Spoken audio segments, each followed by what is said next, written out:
Good evening. My name is Ken Mejia Beal, Chair of the Democratic Party of DuPage County, and thank you for joining us for Chair Chat. Tonight, we have a very special guest, Colonel Don Potoczny, who is running for DuPage County Treasurer. Thank you for joining us this evening, Don. How are you doing? I'm doing great. Thank you, Ken. And thank you for the chance to chat. You and I chat almost every day, but it's nice to chat with an audience. So thank you for the invitation. You're very welcome. So, Don, you have a very rich biography. So, would you mind giving the viewers a little bit about your background? Yeah, we're kind of new to the area still, so I'm still meeting people every day. I was born in Chicago, grew up in Palatine, but then enlisted in the Army at the age of 18. So we were basically left the area for about 30 years. I graduated from Western.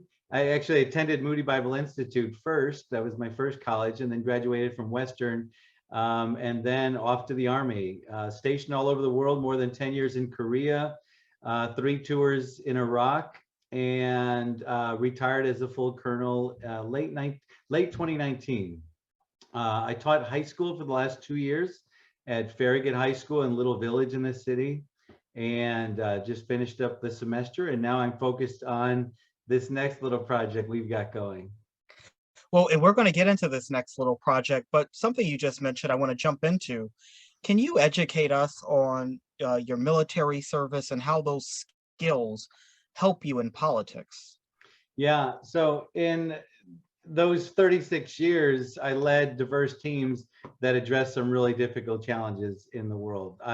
Probably the highlight is that I commanded the rocket artillery about 13 miles from North Korea.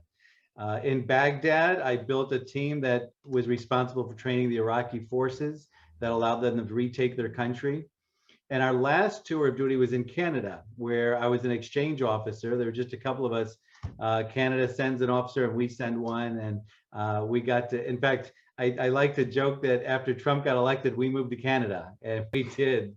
And it was a challenging time to be serving our nation overseas. They call it overseas, obviously, just over the lake. But we loved it there. And so in Canada, though, I helped to build the systems that they use to combat disinformation, and that protected their last national election from foreign interference. We learned a lot from watching what happened here in the States, and we collaborated with some members of the media and learned. We also have some soldiers in Latvia that kind of acts as a laboratory for us to experiment with that kind of stuff. So in addition to wanting to serve our country and have adventures, what attracted me to a career in the military was the broad range of experiences. The breadth of knowledge needed to be a good and effective military officer is broader than any other profession. And so that broad experience really lends itself to good decision making in public service. I served as an HR director for several organizations, including the 19,000 soldiers in the Army Artillery Corps.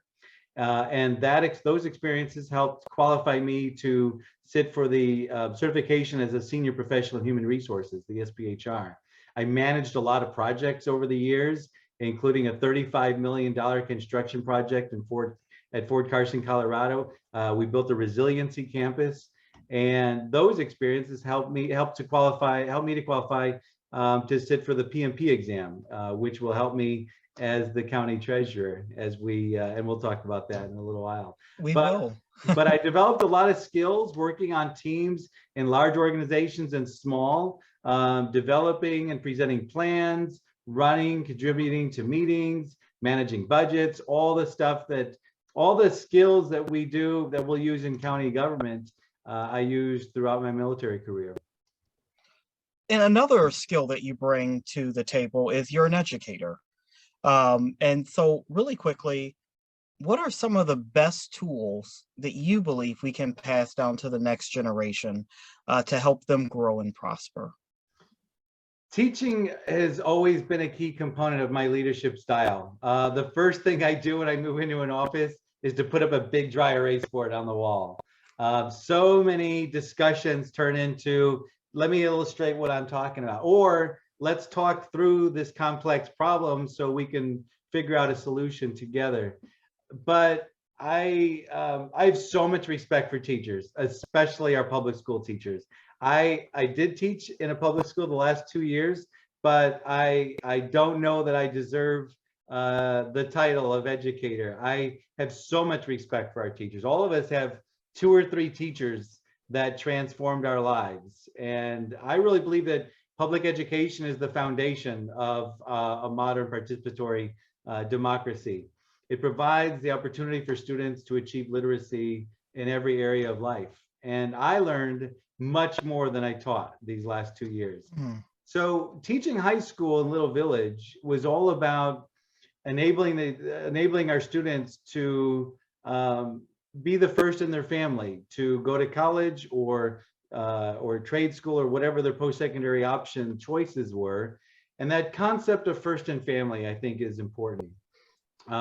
I was the first in my family to go to college. A lot of us were, but when we're talking about financial stuff, we have a lot of members of our community are the first in their family to buy a house, save for college, or save for retirement. My father didn't do those things. The first in the family to start a business. We have some folks whose parents are undocumented, so they're the first in their family to vote, the first in their family to file taxes. And it was a real pleasure for me to actually teach some of those skills. But when you ask in a bigger sense, what things can we teach? What tools will help the next generation? Throughout my career, I've been a mentor to young officers and young soldiers and then young students. And it's really the fundamentals. Character matters, integrity matters. And a lot of those things sound like cliches, but I've really lived those things throughout my career. Say what you mean what you say. And that really is what drives our decisions at work. And I kind of have a running list on my phone of rules of engagement that I share with young people. Read more, write better, run, have some kind of physical fitness because it's a key component of holistic wellness. A lot of young people don't realize how much hard work it goes into being successful. Just that alone, look in school, you've got teachers that are helping you through every day, and realize once you graduate, that's gone. And it's up to you to really knuckle down and do the hard work that's necessary. Well, 2 things you mentioned, character and integrity, and I definitely believe you have both of those.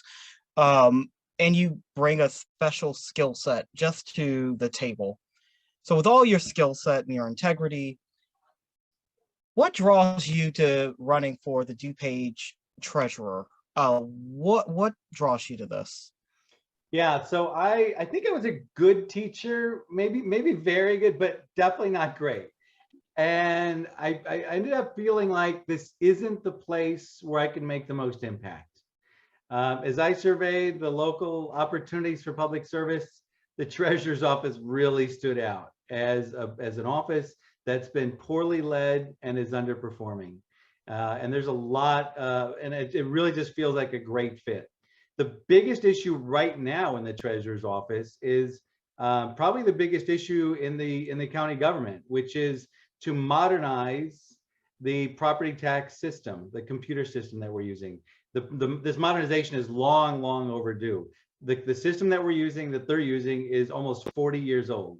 It's written in COBOL, and there were 3 operators that could program it. One of them's retired, and it's my understanding that nationwide this is an issue, that there are still some local governments that are using systems like this, and companies that most got away after Y2K. Most organizations got away from that system, because even to make the slightest change requires one of those operators to go in and change lines of code, versus all the other computer systems that we're all familiar with as operators. You can just change the settings, and bam, there you go. So it's cumbersome, it's outdated. So about 3 years ago, the county board entered a contract with the company to provide a new system. We paid almost $8 million already for the system, and it was supposed to be completely up and running in July. That's last month. So now the project is over budget and it's late. And I'm talking to I just got off the phone with the treasurer in a neighboring county. They've all gone through similar stuff. So there's a lot of lessons to be learned by your neighbors. But one of them is don't waste almost $1 million now on project management. And so in addition to the main contractor, we hired another company to manage the project, which was also another mistake, because if we had just hired someone, that knowledge that they've learned through the project would remain in the county government. And so now whenever this project's finished, the contractors are gone, and it's going to be a tough transition. So I just happen to be a certified project management professional. So my background is perfect to help the county to complete this project and to get it back on track and get it done. Now, a key component of this is also education, training the operators in all of the departments in the county government. And this is another instance where my background is perfect. I have a master's degree in adult education. So I'll be able to help make sure that we've got a good program to get everybody trained in that. Also, what stands out with the treasurer's office is there's a retail component. There's a counter, residents come, pay their taxes and interact. But it's very clear that there's a mentality that's laid back and come to us and and we'll do our jobs. But I think there's a lot to be said for a much more active approach to community service. There's two really clear examples on the treasurer's own website. Many of our older homeowners are entitled to freeze their property assessments, and that can save a lot of money when property values go up. If you've frozen your assessment, your property taxes won't go up except unless the percentage goes up. So that can help them stay in their homes through a long retirement. So on the treasurer's website, she wrote, "We always have instances of citizens in their 80s and have never used the exemption." Are you kidding? So we're allowing our most vulnerable homeowners to pay higher taxes for decades. Doesn't the government know how old we are? So when I'm the county treasurer, Ken, you're not going to be old enough, but those who turn 65, I'm going to send them a birthday card. And in that card will be simple instructions for locking in your property assessment. So you won't have to leave your home when property values go up. But there's another example that's even simpler. There on the bottom of the website, there's a link to a spreadsheet, a listing of uncashed checks. It's a long list of checks that the county has written, but they haven't been cashed. Maybe somebody overpaid their taxes, or for whatever reason, the county sent them a check, the check came back and wasn't cashed. Some of the amounts are small, but many are in the thousands of dollars. The list is 139 pages long. Wow. So I started reaching out to some people on that list, because some people have been on the list for years. This is money that's in the county treasury that's just sitting there. And some of our residents could use that money. So I quickly found phone numbers, emails, and I started reaching out to people that are on the list and say, hey, this is going to sound weird. This is not a scam, but the county owes you money and this is how you can get it. One of the people on that list, did I share the story with you, Ken? I don't remember if I shared this with you. But you did, but share it with everyone. Share it with everyone, please. So there's one of the people on the list. Her name is Zadie Odom. She was born in 1925, lived in Glen Ellen most of her life, married her high school sweetheart when he came back from World War II. They raised 10 kids. 6 were adopted, and she was a poet.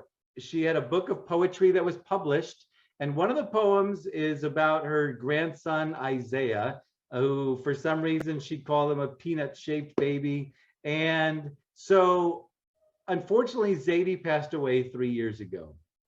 A few days after she died, the county sent her a check for over $3,000. The money's been sitting in the county treasury for almost 3 years now. And so on a recent Saturday afternoon, I reached out to Isaiah, who's no longer a peanut-shaped baby, now he's an attorney. And I let him know about his grandma's money that's been sitting there. and how he can help his family to recover that money. So that's the kind of very simple, proactive approach that people deserve from their local government. And I'm also attracted to a dysfunctional office and the challenge of building a team. So it's a small office, less than 20 people, but instituting a continuous improvement program, building morale, rebuilding relationships within the government and within the community sounds like a really fun and worthwhile challenge. I really want to thank you for sharing that story, because that's important. Because often we hear about how government doesn't work, and what you did shows that government can work if the right person is in charge. So day one, you walk into the treasurer's office. What is your number one priority or thing that you want to implement? Well, number one, we've got to get a handle on that project. We've spent close to $10 million already. It's the biggest issue in the county government right now, and it's been underreported. Not that many people know about it. And really, I haven't found a public update since January where the project management said that we were 49% complete. Now, if you've been on staff in a large organization, you know that a number like 49 is a number that somebody made up. And it's important for the project sponsor to ask the questions. What metrics did you come up with, did you use to come up with a number like that? And we haven't had an update in a while. I only know now that it's over budget and it's late. So you'd love to have something else that I'd love to have another priority that I could do to improve things. That's something that's a borderline crisis right now, and it's going to require our full attention. I happen to be the one person who is completely whose background is perfect for this project, and it's going to take a while to get that under control. But that's the short-term, immediate thing that needs to get fixed as soon as I get there, and then I'm sure we'll find other things once we get there. I'm sure you will. So for the voter, can we talk a little bit about what you think will help make voters realize how important this office is? How do we make your office more visible to our voter? Yeah, this is one of the offices in the local government that is low visibility, and partly that's because of the incumbent. She's been in office for nearly 20 years now, never had an opponent in an election, so hasn't been accountable to the voter. And the approach is very laid back. I recently watched a candidate forum from 4 years ago between Gene Kazmierek, our amazing county clerk, and a local Republican. Gene, of course, ended up winning by around 20,000 votes, and we're all very grateful that she did win. But in the forum, there was a question, and his response was, "It's not a shiny office," and I'm going to read his response. "It's not a shiny office. If you don't read about me in the newspaper, I'm doing a good job." That is about the lowest bar possible for a professional at work. So when does a politician end up in the newspaper? When they get arrested. And so he's saying, as long as I don't get arrested, I'm doing a good job. Are you kidding? I'm so glad that Gene got this guy out of office, and we're doing so much better now. By the way, that man is now, he didn't miss a single county paycheck because the current county treasurer hired him immediately on 1 December after that election. And now he's the highest paid person in the county treasurer's office. And he's been in that job for the last 4 years. So he will finish his term of office in that position on 1 December when I start as the county treasurer. So that's a low bar. But so you will read about me when I'm the county treasurer, Ken, because you're going to read about how I'm fighting for policies and programs that serve our residents. You'll read about how I'm working with local schools and libraries on their financial literacy programs. You'll hear about me informing seniors about how they can keep their property taxes low. So when they transition to a fixed income, they don't have to move. You'll hear about me fighting to protect working families from predators who would take advantage of them.